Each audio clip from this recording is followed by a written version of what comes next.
It began in the spring of 1894 in a narrow arrondissement of Paris, where the rain had not stopped falling for 3 days, and the gutters carried more than water through the cobbled streets.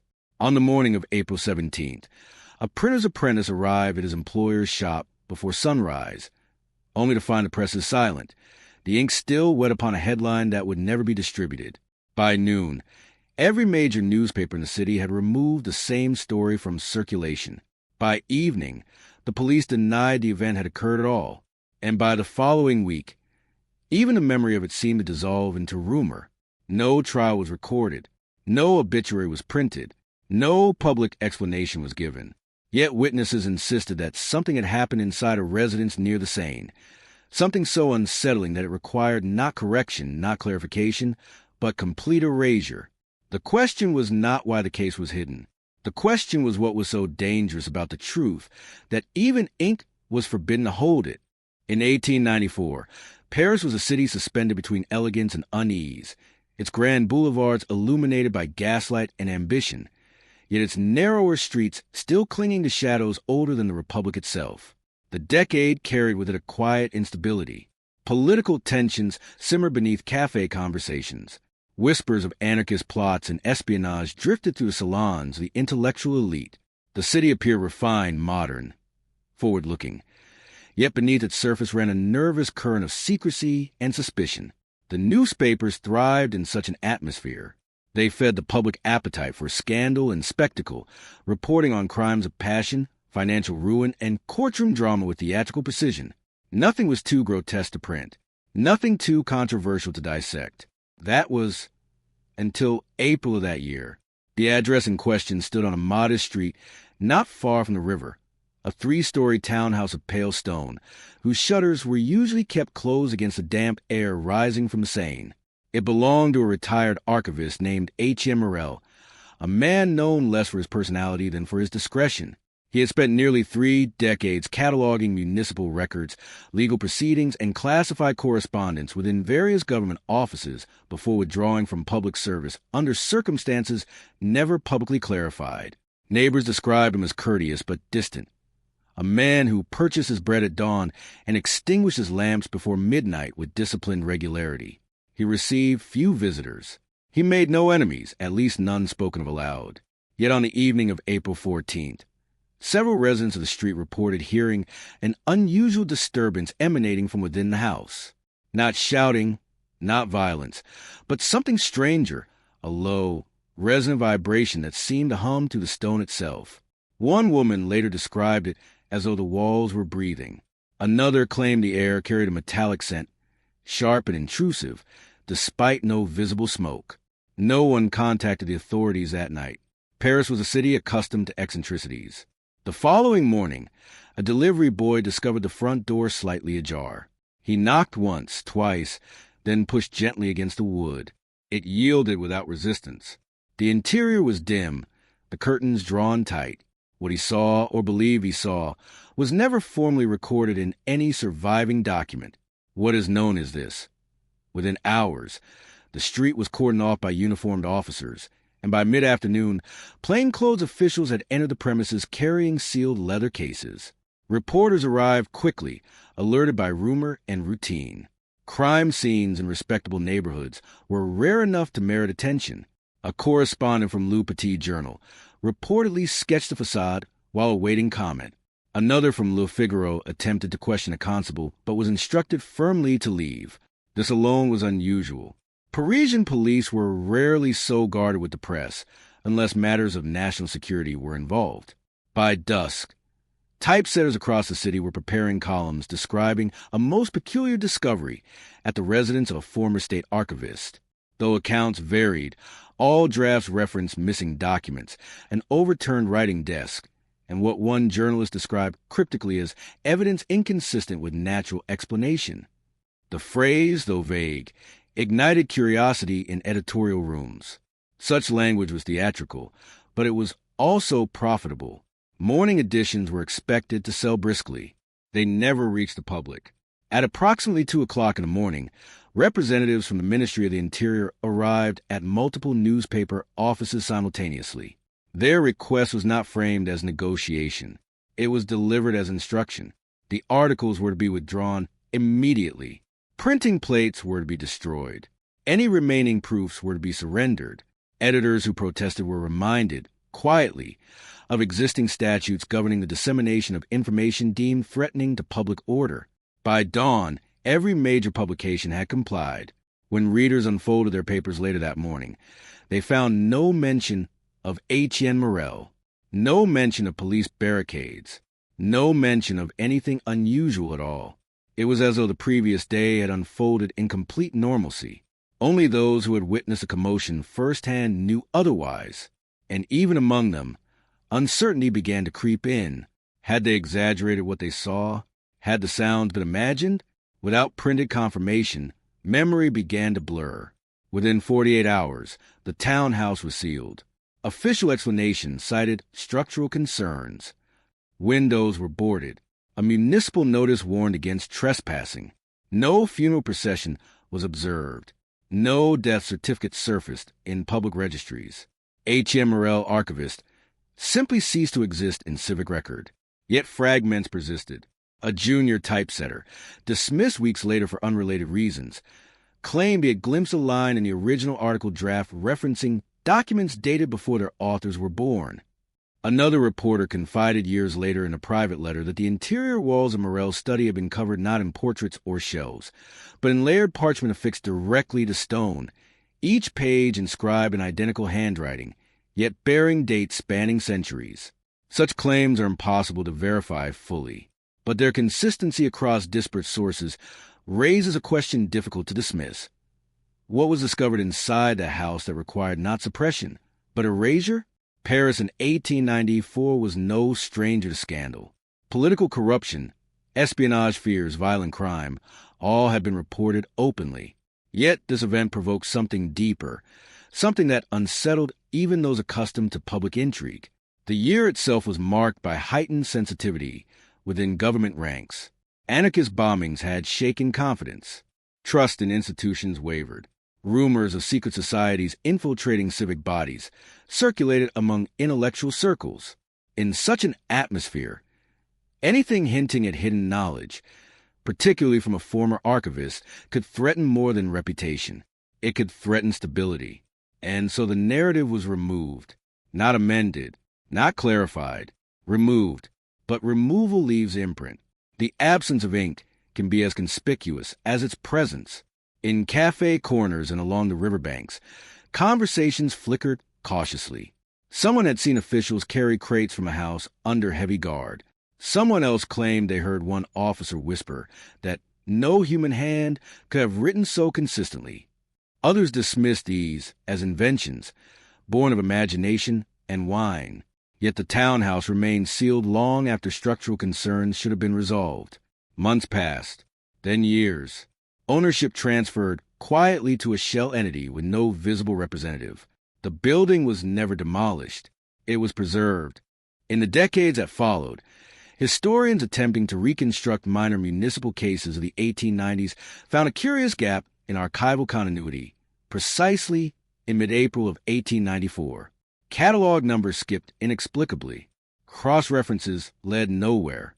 It was as though a thin but deliberate slice of administrative memory had been excised. Paris has always been a city of layers, catacombs beneath boulevards, secrets beneath stone. The erasure of a single case may seem trivial within its vast chronology, yet it is not the scale of the incident that disturbs. It is the precision of its disappearance. Newspapers do not erase lightly. Governments do not intervene simultaneously without coordination. Something occurred within that modest house near the Seine that compelled unity of silence. And silence, when orchestrated, speaks louder than scandal. The spring rain eventually ceased. The gutters ran clear again. Life in Paris resumed its rhythm of art, politics, and quiet intrigue. But somewhere within official vaults, a file bearing the name Etienne Morel must still exist, unless it, too, was removed. The question is not whether something happened in April 1894. The question is what they saw that morning that convinced them paper itself was too fragile to contain it.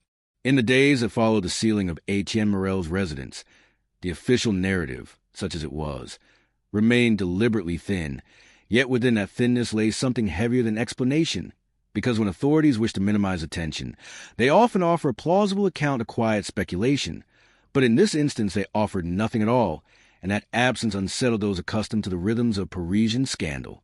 The townhouse near the Seine stood shuttered and watched, its pale stone facade unmarked except for municipal notice citing structural instability, a phrase so common it was almost invisible.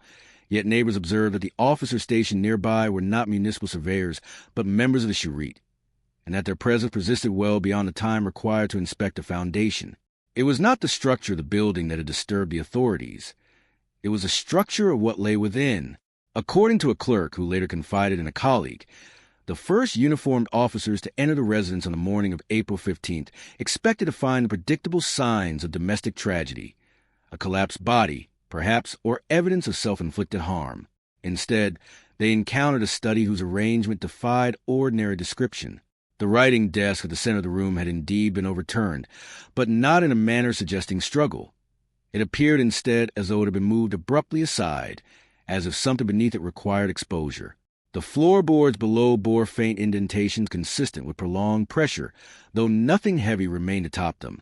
The hearth was cold, yet a thin layer of ash coated the interior stone not from recent fire, but from repeated burning over time, burning not with alone, but of paper. The walls, however, were what halted the officers in place. Where one might expect shelves of volumes or framed certificates of service, there were instead sheets of parchment affixed directly to the stone in meticulous rows, each page aligned with deliberate symmetry. At first glance, they resembled archival reproductions, perhaps drafts awaiting cataloging. But closer inspection revealed an anomaly impossible to ignore. Every sheet bore the same handwriting, not merely similar, identical. The curvature of each letter, the pressure of ink upon fiber, the precise slant of script, unchanged from page to page. Yet the dates inscribed at the top of these documents spanned centuries. Some bore years predating the French Revolution. Others reference events yet to occur in 1894. One officer reportedly traced a trembling finger across a page dated 1912, describing in calm prose the demolition of a bridge that, as of April 1894, still stood intact over the Seine. Such accounts, whispered years later in private correspondence, are difficult to authenticate, yet they share a consistency that demands consideration. More unsettling still was the content of the texts themselves. Rather than personal reflections, they appear to be official records, municipal proceedings, judicial outcomes, census amendments, each written as though copied directly from archival registers. But certain entries describe proceedings that no one present could recall having occurred. A trial concluded in 1903. A ministerial resignation recorded in 1901. Amendments to statutes not yet proposed.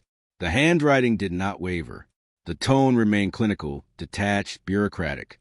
When word of this reached higher authorities, the response was swift. Plainclothes officials arrived before noon, dismissing uniformed officers and restricting access even within the force. The study was photographed, so one rumor claims, though no negatives have surfaced publicly. The parchment sheets were removed carefully, cataloged into sealed cases, and transported under guard. What remained of the interior was left largely untouched except for the desk, which was righted and cleared. Neighbors later noted that no body was removed in daylight. Whether Morel himself was found within the house remains uncertain. No death certificate bearing his name was filed in accessible registries. It is as though he dissolved alongside the ink on those pages. The involvement of the Ministry of the Interior, arriving in the early hours to silence the press, suggests that what was discovered extended beyond eccentric scholarship. Paris had known forgers before. It had known mystics and delusionists. It had known men who claimed visions of the future in candlelit rooms. None required synchronized suppression across every newspaper office. None prompted archival excision from municipal catalogs. The reaction was disproportionate unless the discovery threatened not merely belief, but record, unless it challenged the integrity of documentation itself. H.M. Morel had spent decades immersed in official archives. He understood their structure intimately, how entries were indexed, how cross-references aligned, how amendments were appended. If anyone could replicate the tone and format of municipal records convincingly, it would be he. But replication alone cannot account for dates beyond the present. Either he fabricated projections with uncanny audacity, or the documents were copied from a source inaccessible to ordinary chronology. A dismissed typesetter later recounted that one draft article prepared for publication included a single alarming phrase before it was withdrawn. The papers appear not to predict the future, but to recall it. The wording suggests that the journalists themselves were uncertain how to interpret what they had been told. Prediction implies conjecture. Recollection implies inevitability. If the documents described events yet to unfold with the same detached certainty as those already past, then they occupied a space neither prophetic nor historical, but something more disquieting. A fixed ledger extending beyond the present moment. By the evening of April 16th, the townhouse had been cleared of its parchment and any remaining materials deemed sensitive. Officials remained overnight. Lamps burned behind drawn curtains. Wagons departed under guard. The following morning, municipal workers arrived aboard the windows under supervision. To passers-by, it appeared as though repairs were underway. To those who had glimpsed the initial commotion, it felt instead like burial. What remains particularly curious is the silence among the police ranks thereafter. Parisian officers were not immune to gossip. Minor incidents often circulated through taverns and backrooms within days. Yet no detailed account of the Morel residence entered common rumor beyond a vague assertion that papers were found. It is possible that strict orders were issued, reinforced by threat of dismissal. It is also possible that what was seen unsettled even hardened officials to the point of reluctance in recounting it. There are events that disturb not through violence, but through implication. In the weeks that followed, life resumed its cadence. Newspapers returned to reporting anarchist trials and parliamentary debates. The sane flowed indifferent to human secrecy. But among certain editorial offices, unease lingered. One journalist from Le Figaro reportedly preserved a fragment of a suppressed column in a personal notebook, writing only that, if the dates are accurate, then the archive is not a record of what's been, but of what must be. He never published the thought. In the days that followed the sealing of historians reviewing gaps in municipal registers noticed peculiar discontinuities remained deliberately 1894. Yet within catalog numbers something without an explanation. Cross-references led to volumes missing from shelves. They often offer a plausible account of quiet speculation, easily attributed to clerical error. But in this instance, they offer for an archivist like Morel, and that absence precision would have been paramount. The rhythms of Parisian possibility arises that the townhouse near the Seine walls were not inventions at all. Its pale stone facade unmarked, duplicates made from an original ledger to which he alone had access. If such a ledger so common, it was almost invisible. Its disappearance would require explanation. The officers stationed nearby were not municipal surveyors. What did the official members of the Charite? That publication would incite well beyond the time that faith in institutional permanence would erode. It was not the structure of the building that disturbed the authority inscribed. It was that the documents exposed something about the nature of according to a clerk who later confided in archives are not passive first uniformed officers to enter the residence on the morning of April 15th in a republic already strained by political signs of domestic tragedy. The notion that governance unfolded according to predetermined script evidence of self-inflicted harm more effectively than they encountered a study whose first discovery within that house was not a body. The writing desk in the center of the room had evidence of continuity beyond time, but not in a manner suggesting struggle. Whether delusion, elaborate fabrication, or something more profound, as if something demanded required exposure, and the response floorboards below bore faint by removing the articles from prolonged pressure. Authorities controlled the narrative. The hearth sealing the house. Yet a thin layer of ash coated the interior by excising catalog entries, but from repeated burning over time. Yet burning not alone does not dissolve origin. The walls, somewhere, however, the source of those copy pages must have existed, where one might expect Morel transcribed from a master certificates of service. The question persists, there were instead sheets of where did that volume reside? Directly to the stone. The study walls were cleared, but each page remained embedded within stone. At first glance, they resembled archival instead attempted to duplicate, perhaps drafts away past and future alike. But closer inspection revealed an anomaly impossible to unknown. What is certain is that those who saw the pages believed them not merely similar, suppress, identical, and suppression, the curvature of each letter, rarely occurs without fiber, the precise slant of script, unchanged from page to page. Yet the dates inscribed at the top of these documents span centuries. Some bore years predating the French Revolution. Others reference events yet to occur in 1894. One officer reportedly traced a trembling finger across a page dated 1912, describing in calm prose the demolition of a bridge that, as of April 1894, still stood intact over the Seine. Such accounts, whispered years later in private correspondence, are difficult to authenticate, yet they share a consistency that demands consideration. More unsettling still was the content of the texts themselves. Rather than personal reflections, they appear to be official records, municipal proceedings, judicial outcomes, census amendments, each written as though copied directly from archival registers. But certain entries describe proceedings that no one present could recall having occurred. A trial concluded in 1903. A ministerial resignation recorded in 1901. Amendments to statutes not yet proposed. The handwriting did not waver. The tone remained clinical, detached, bureaucratic. When word of this reached higher authorities, the response was swift. Plainclothes officials arrived before noon, dismissing uniformed officers and restricting access even within the force. The study was photographed, so one rumor claims, though no negatives have surfaced publicly. The parchment sheets were removed carefully, cataloged into sealed cases, and transported under guard. What remained of the interior was left largely untouched except for the desk, which was righted and cleared. Neighbors later noted that no body was removed in daylight. Whether Morel himself was found within the house remains uncertain. No death certificate bearing his name was filed in accessible registries. It is as though he dissolved alongside the ink on those pages. The involvement of the Ministry of the Interior, arriving in the early hours to silence the press, suggests that what was discovered extended beyond eccentric scholarship. Paris had known forgers before. It had known mystics and delusionists. It had known men who claimed visions of the future in candlelit rooms. None required synchronized suppression across every newspaper office. None prompted archival excision from municipal catalogs. The reaction was disproportionate unless the discovery threatened not merely belief, but record, unless it challenged the integrity of documentation itself. H.M. Morel had spent decades immersed in official archives. He understood their structure intimately, how entries were indexed, how cross-references aligned, how amendments were appended. If anyone could replicate the tone and format of municipal records convincingly, it would be he. But replication alone cannot account for dates beyond the present. Either he fabricated projections with uncanny audacity, or the documents were copied from a source inaccessible to ordinary chronology. A dismissed typesetter later recounted that one draft article prepared for publication included a single alarming phrase before it was withdrawn. The papers appear not to predict the future, but to recall it. The wording suggests that the journalists themselves were uncertain how to interpret what they had been told. Prediction implies conjecture. Recollection implies inevitability.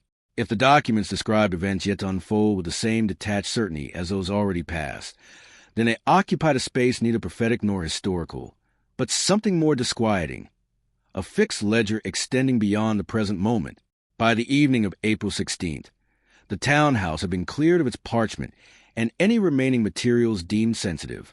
Officials remained overnight. Lamps burned behind drawn curtains. Wagons departed under guard. The following morning, municipal workers arrived aboard the windows under supervision. To passers-by, it appeared as though repairs were underway. To those who had glimpsed the initial commotion, it felt instead like burial. What remains particularly curious is the silence among the police ranks thereafter. Parisian officers were not immune to gossip. Minor incidents often circulated through taverns and backrooms within days. Yet no detailed account of Morel residence entered common rumor beyond a vague assertion that papers were found. It is possible that strict orders were issued, reinforced by threat of dismissal. It is also possible that what was seen unsettled even hardened officials to the point of reluctance in recounting it.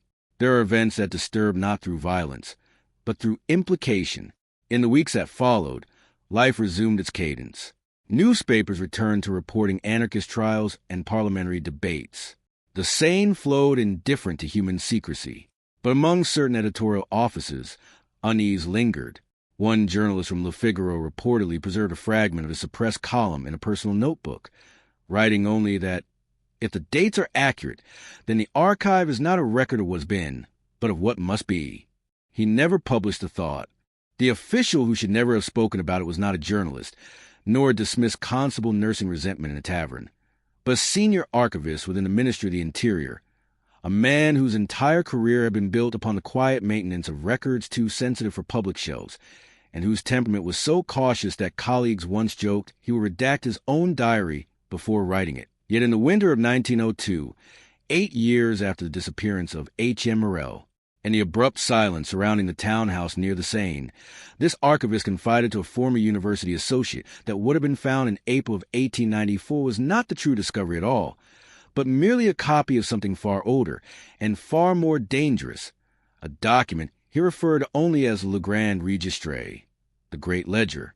According to his account, the parchment pages removed from Morrell's walls had indeed been transcriptions, executed with unnerving precision, of entries from a bound volume kept in a restricted vault beneath a government building whose location he refused to specify, though contextual clues suggest proximity to the Isle de la site, where administrative repositories had long been maintained. This ledger, he claimed, was not catalogued in official indexes, and bore no accession number, and its existence was known only to a rotating circle of 3 custodians at any given time, each sworn to silence under penalty not merely of dismissal, but prosecution under statutes ordinarily reserved for treason. The archivist described the volume in restrained but vivid detail. A thick folio bound in dark leather, cracked with age yet resistant to decay, its pages composed not of ordinary paper, but of fibrous material resembling vellum, each sheet inscribed in a single continuous hand, whose ink neither faded nor bled despite centuries of handling. There was no title page, no author's mark, no preface explaining its origin, only an opening entry dated several decades prior to the French Revolution, written in the same precise bureaucratic tone later observed on Morrell's walls, detailing mundane municipal decisions, permits granted, bridges repaired, disputes arbitrated. Yet as the archivist turned further pages during his first sanctioned viewing in 1889, he realized with mounting unease that the entries advanced chronologically beyond the present year, continuing calmly into months and decades not yet lived. Unlike prophetic texts couched in metaphor or religious imagery, the ledger was clinical, administrative, devoid of drama. It did not foretell apocalypse or miracle, but recorded parliamentary votes, census adjustments, infrastructure collapses, assassinations rendered as brief notations, and even the outcomes of court cases at the time of reading had not yet been filed. When he reached the year 1894 during that viewing, 5 years before Morrell's disappearance, the archivist noticed a short entry referencing an internal security matter resolved through containment, followed by the address of a townhouse near the Seine. The description was spare, merely noting that derivative copies were secured and public dissemination prevented. Yet the phrasing chilled him because it implied prior knowledge of replication, as though the ledger anticipated its own duplication. The archivist admitted that upon reading that passage he closed the volume abruptly and requested to leave the vault, but protocol required that one custodian remain present with the book at all times, and so he endured the remainder of his allotted hour in silence, pretending composure, while his thoughts raced through implications he dared not articulate aloud.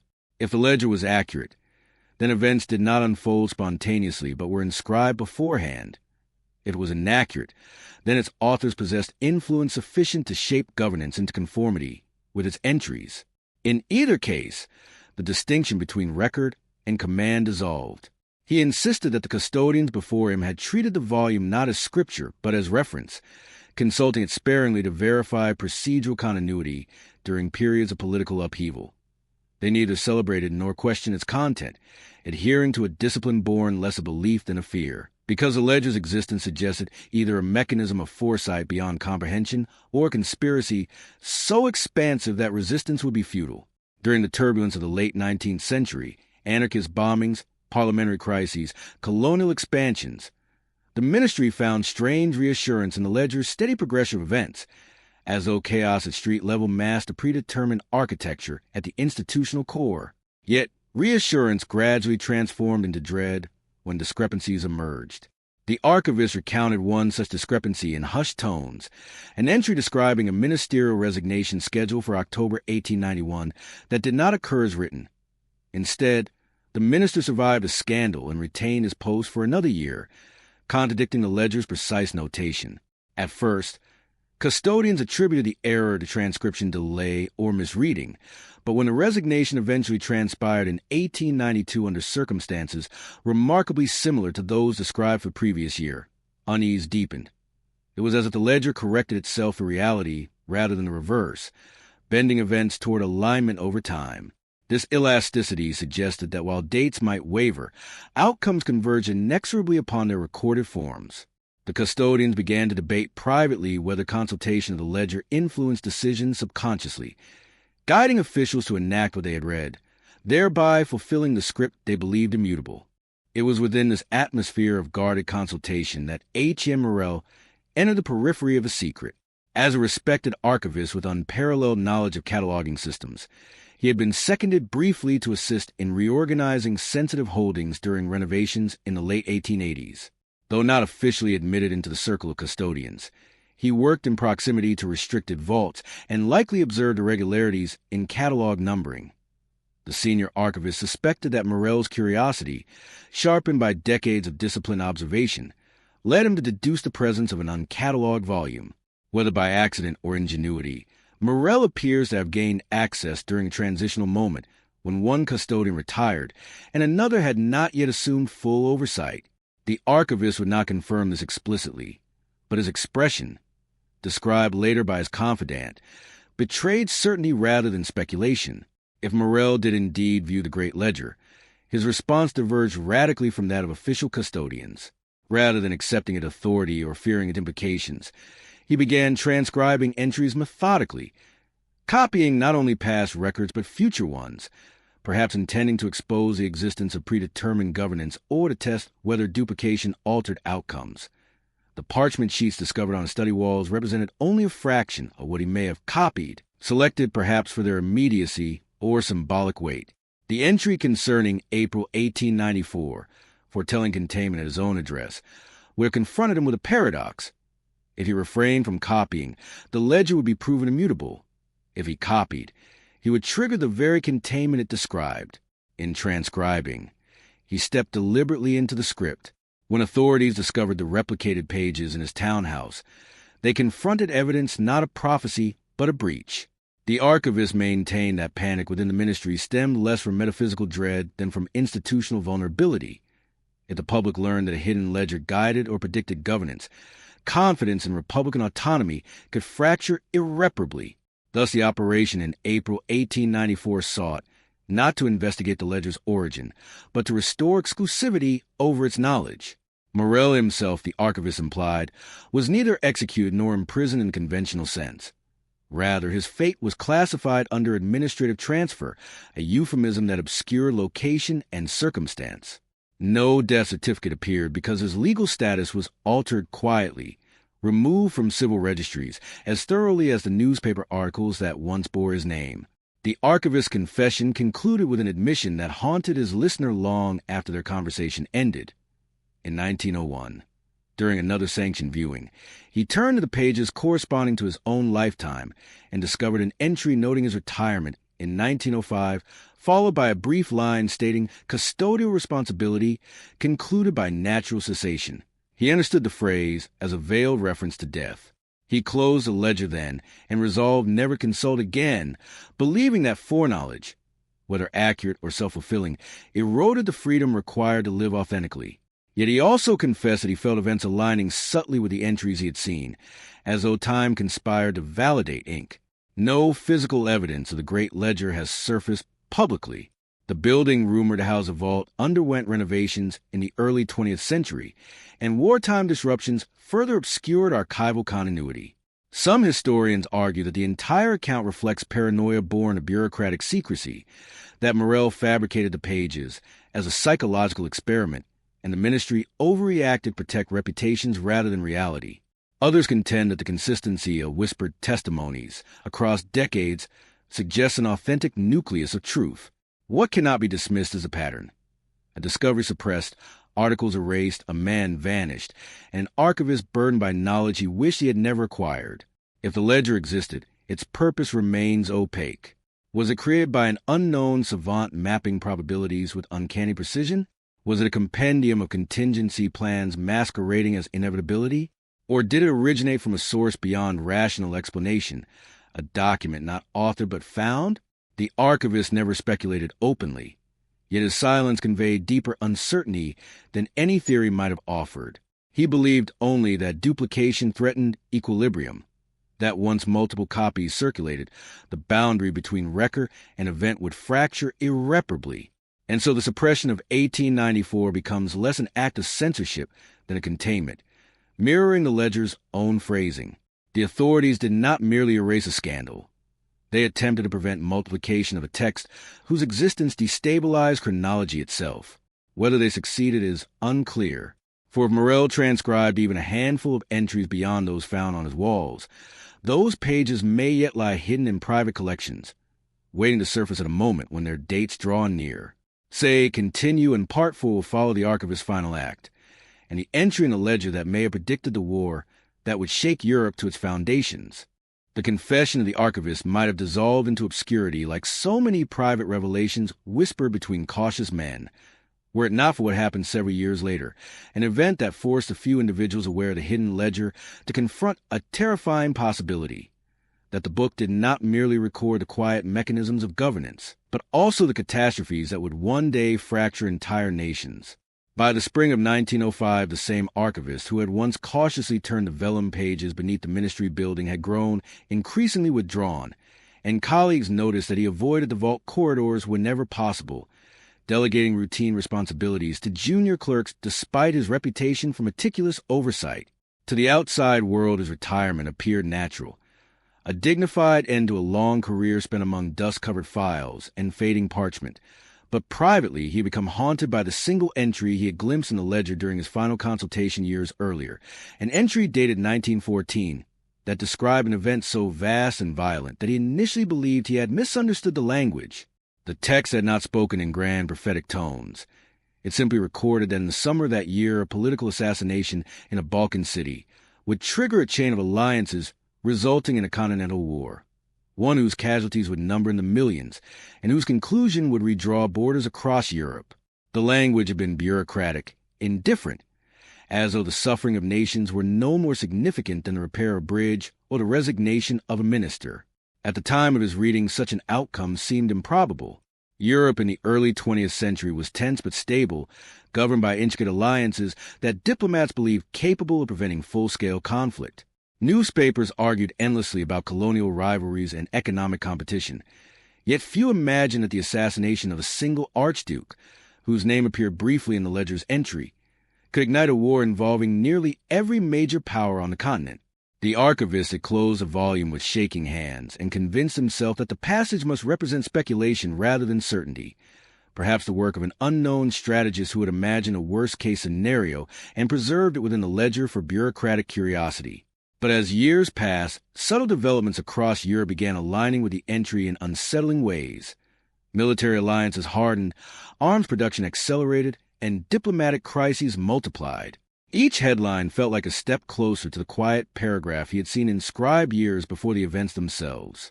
By the time he retired in 1905, he had reached a conclusion that terrified him. If the ledger truly contained a record of the war years before they unfolded, then the book represented not merely a predictive document, but something far more disturbing, a fixed chronicle of the future. The archivist confided his fears only once more, in a letter written to the same university associate who had heard his earlier confession about Etienne Morel. In that letter, he described the ledger as a mirror reflecting time from the opposite direction, a phrase suggesting that the book might have been written by someone or something, observing events from a vantage point beyond ordinary chronology. He speculated briefly that the entries might originate from a future historian compiling records of events already completed, yet somehow transmitted backward into the past. But the archivist quickly dismissed the thought as irrational. Even in private correspondence, he struggled to articulate a theory that did not collapse under its own impossibility. Nevertheless, the implications haunted him. If the ledger's entries were accurate, then Morel's decision to copy portions of it in 1894 took on a new significance. Rather than exposing bureaucratic secrets, Morel may have been attempting to test the limits of fate itself. By reproducing entries describing future events, he might have hoped to reveal them publicly and thereby alter the course of history. But the authorities who discovered his transcriptions had interpreted them differently, not as warnings, but as breaches of containment.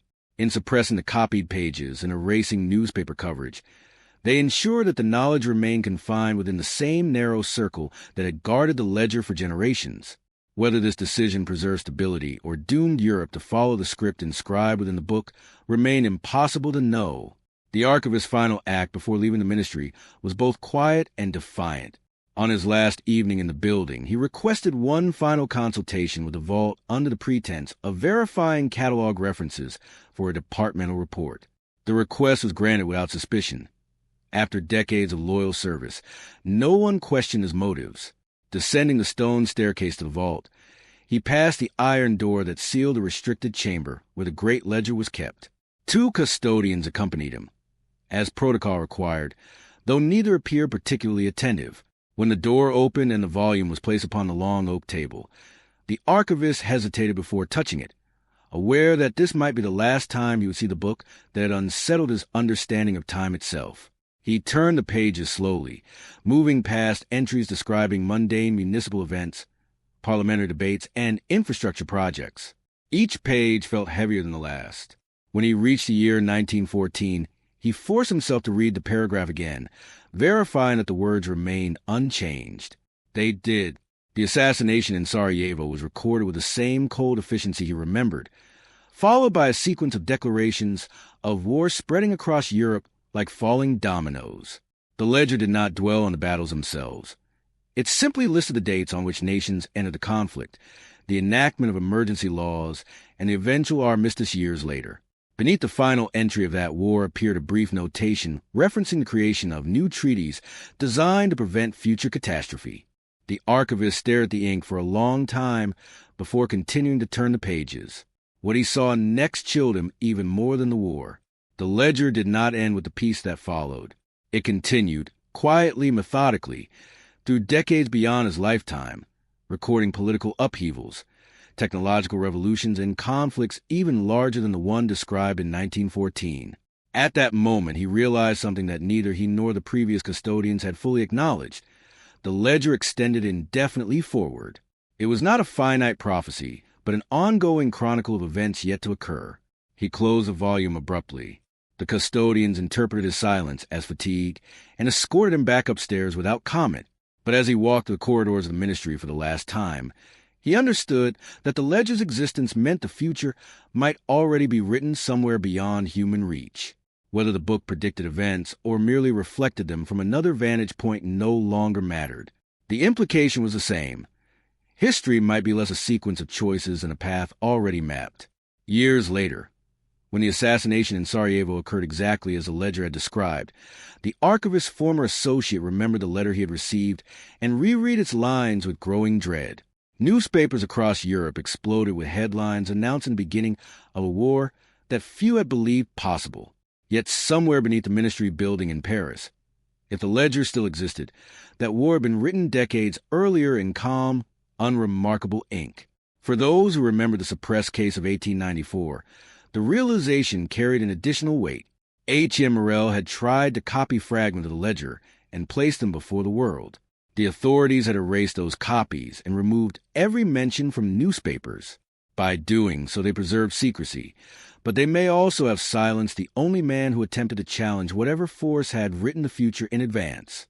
And if the ledger continued to record events far beyond the 20th century, one question lingered like a shadow over every generation that followed. Somewhere in those pages might be the precise moment when the book itself is finally discovered by the world, or the moment when it disappears forever. When the war that had once seemed impossible finally came to its exhausted end in 1918, Europe emerged altered beyond recognition. Empires that had dominated the continent for centuries collapsed into fragments. Borders shifted across maps that had once seemed permanent. And entire archives of government records were displaced, destroyed, or quietly relocated in the confusion of reconstruction. In Paris, the ministry building survived the conflict largely intact. But the war years had disrupted the careful order upon which bureaucratic memory depended. Shelves were rearranged, departments merged, and thousands of documents, some mundane, some profoundly sensitive, passed through hurried inventories conducted by clerks who often had little knowledge of what they were cataloging. It was during this chaotic reorganization that a small irregularity surfaced, one so subtle that most officials dismissed it as a simple clerical error. Yet to those who remember the suppressed case of 1894, it carried an unsettling implication. A sealed archive box assigned to a restricted classification had disappeared. The discovery occurred in late 1921, when a young records supervisor named Laurent Delorme was tasked with verifying the contents of several vault rooms that had remained closed throughout the war. Delorme approached the assignment with the careful diligence of someone newly promoted, eager to prove himself reliable among senior administrators who regarded him as inexperienced. He spent days cross-checking accession numbers against aging ledgers, confirming that each crate and folder corresponded precisely with its catalog entry. Most discrepancies were trivial: misfiled folders, volumes relocated to different shelves during wartime evacuations. But one particular entry refused to reconcile with the physical inventory. According to the catalog, a large folio designated under a numerical code rather than a descriptive title should have been stored inside a reinforced archive case within a restricted vault. Yet when Delorme located the case itself, he found it empty. The absence was peculiar not only because of the missing volume, but because of the way the catalog described it. Unlike ordinary records identified by subject matter or department, the folio's entry contained almost no information. It listed only the classification code, the material description vellum ledger, and a notation indicating that access required authorization from 3 separate officials within the ministry. No author, no date of origin, no reference to the department responsible for its creation. To a record supervisor trained in orderly documentation, the vagueness felt wrong. Even the most secret files normally included at least a minimal description. The lack of context suggested either extreme sensitivity or deliberate concealment. Delorme initially assumed that the volume had been relocated during the war and that the catalog simply had not been updated. He began tracing transfer orders issued between 1914 and 1918, hoping to identify where the ledger might have been moved for safekeeping. But the deeper he searched through wartime correspondence, the stranger the trail became. Several memoranda referenced the transport of critical administrative materials to secure facilities outside Paris, yet none listed specific titles. One order authorized the relocation of restricted holdings to a temporary storage site in the countryside, while another directed that certain volumes be returned to ministry after the armistice. The codes attached to these orders matched many items already restored to the vaults, but not the ledger Delorme sought. Intrigued, he requested access to older catalog books dating back to the 19th century. These thick registers recorded the arrival and classification of thousands of official documents over decades, each entry written in careful script by archivists who took pride in their precision. Turning the fragile pages, Delorme searched for the code corresponding to the missing ledger. Eventually he found it, recorded in a different hand than the surrounding entries and marked with a brief annotation indicating that the volume was held under special custodial procedure. The date beside the notation was 1887. Beneath it appeared a second entry dated April 1894, the same year H. M. Morel's townhouse had been sealed and every newspaper report about the incident erased. That annotation contained only 2 words: derivative copy secured. To Delorme, the phrase meant little, but historians who later examined the catalog page would notice the eerie similarity between those words and the language described by the retired archivist who had spoken privately about the great ledger decades earlier.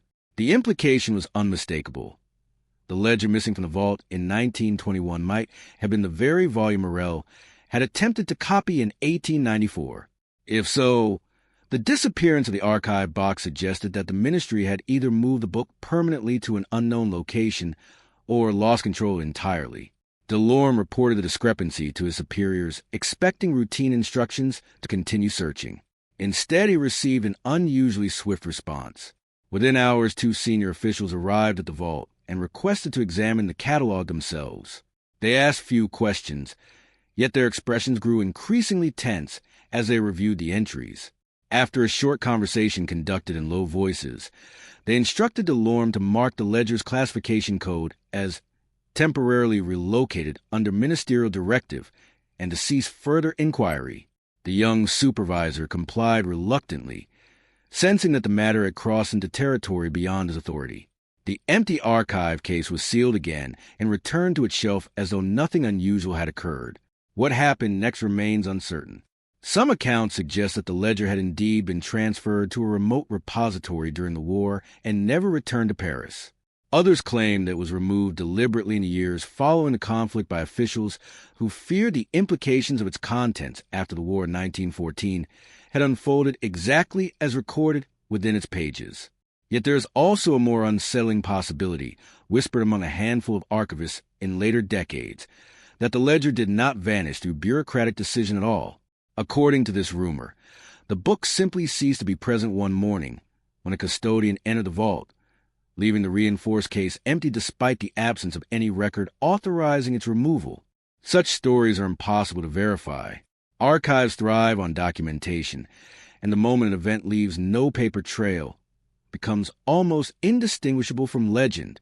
But the pattern surrounding the ledger is too consistent to ignore. A secret volume existed within the ministry's vaults during the late 19th century. An archivist named H.M. Morel attempted to copy portions of it in 1894, prompting authorities to suppress the discovery and erase all mention from newspapers. Decades later, after the war foretold within its pages had reshaped the world, the volume itself disappeared from the archives where it had been guarded. If the ledger truly contained a continuous record of future events, its disappearance raises a disturbing question. Did someone remove it in order to control the knowledge it contained? Or did the circumstances surrounding the war convince its custodians that the book was too dangerous to remain within any archive at all? Perhaps they feared that the next entries, those describing events beyond their own generation, might inspire actions that would bring the recorded future into reality. For Delorme, the young supervisor who first noticed the empty archive box, the mystery lingered quietly throughout his career. He never spoke publicly about the incident, yet colleagues later recall that he kept a private notebook in which he recorded unusual archival anomalies encountered during his work. Among those notes was a brief entry dated December 1921. Ledger removed or vanished. Catalog remains but volume absent. No explanation offered. The sentence stands alone on the page, followed by several blank lines. Those blank lines feel almost symbolic. They represent the silence surrounding a book that may once have contained the written future of Europe. Whether the ledger was hidden deliberately or simply lost amid the upheaval war, its absence left a gap not only in the archives of the ministry, but also in the narrative of the strange case first glimpsed in 1894. The newspapers that might have investigated the disappearance had already erased the earlier story. Without that context, the empty archive case meant nothing to anyone except a few puzzled clerks. And so the great ledger, if it ever existed, passed from recorded history as quietly as it had appeared. But the possibility remains that somewhere, perhaps in a forgotten vault or a private collection, the book still waits unopened, its pages continuing to record events yet to unfold. For decades after the disappearance of the mysterious ledger from the ministry archives, the story of the erased 1894 case existed only in fragments scattered across forgotten notebooks, private letters, and whispered recollections shared between archivists who understood how easily history could be edited by those with the authority to control it. Officially, no record remained. The newspapers that once attempted to publish articles about the strange discovery in H.M. Morel's townhouse had been forced to withdraw their stories before the presses ran. Government archives held only the most minimal traces, a catalog code without a description, a brief notation from April 1890 for referencing derivative copies, and the unexplained absence of a ledger that had once required the highest level of authorization to view. Yet the absence itself slowly began to attract attention among historians in the late 20th century, when the passage of time loosened certain restrictions, and younger researchers gained access to archival material that earlier generations had never been permitted to examine. One such historian was Claire Duval, a specialist in 19th century administrative records, whose work focused on the evolution of bureaucratic documentation in post-revolutionary France. Duval approached archives not merely as repositories of information, but as living systems shaped by human decisions, omissions, and occasional deliberate manipulation. During her research in the 1990s, she encountered the same catalog entry that Laurent Delorme had puzzled over 70 years earlier. a reference to a vellum ledger classified under a numerical code, accompanied by the cryptic annotation that derivative copies have been secured in April of 1894. By itself, the entry might have seemed insignificant. Archives contain countless minor inconsistencies, but Duval noticed something peculiar about the handwriting of the annotation. It differed subtly from the surrounding entries in a way that suggested it had been added later, perhaps by someone attempting to correct or conceal an earlier description. Curiosity led her deeper into the records of that year. Searching through correspondence between departments, she found several memoranda referring indirectly to sensitive materials requiring restricted handling, though none specified what those materials were. She also uncovered a set of police reports documenting the sealing of a private residence near the Seine during the same week that the catalog annotation had been written. The address matched the townhouse once occupied by H.M. Morel. Yet the reports themselves contained no explanation for the operation beyond vague references to administrative concerns. To Duval, who had spent years studying the meticulous habits of 19th century clerks, the vagueness felt unnatural. Officials of that era rarely failed to document the reason for an action unless they had been instructed not to. The deeper she looked, the more pieces began to align. In a small regional archive, she discovered a personal letter written in 1902 by an unnamed retired archivist describing a mysterious volume he called a Great Ledger, a book that appeared to record events before they occurred. The letter had been preserved only because it was included among the papers of a university professor who corresponded widely with scholars of administrative history. Reading the archivist's confession, Duval felt the same uneasy fascination that had gripped a man who first heard the story nearly a century earlier. The description of the ledger's contents, the bureaucratic tone, the chronological entries extending into the future, the mention of a suppressed incident in 1894, matched the scattered archival clues with unsettling precision. For several years, Duval attempted to trace the fate of the ledger after its disappearance from a ministry vault in 1921. Most of her inquiries led nowhere. Wartime relocations had scattered thousands of government documents, and many records from the early 20th century were lost entirely during the upheavals of the Second World War. But in 1997, she encountered a clue that changed the direction of her research. While examining an inventory from a provincial archive that had received shipments of documents during the First World War, she noticed a brief entry describing the arrival of a sealed administrative volume transferred from Paris in 1916. The description was frustratingly vague, yet the classification code resembled the one attached to the missing ledger. According to the inventory, the volume had remained in the provincial archive until 1924, when it was returned to Capital under special authorization. The return date was significant. It meant that the ledger, or a volume closely resembling it, had been present in the provincial archive several years after the war, and therefore could not have vanished entirely during the wartime evacuations. Duval traveled to the small town where the archive was located, hoping that additional records might clarify what had happened to the mysterious shipment. The archivist there welcomed her politely, but could offer little assistance.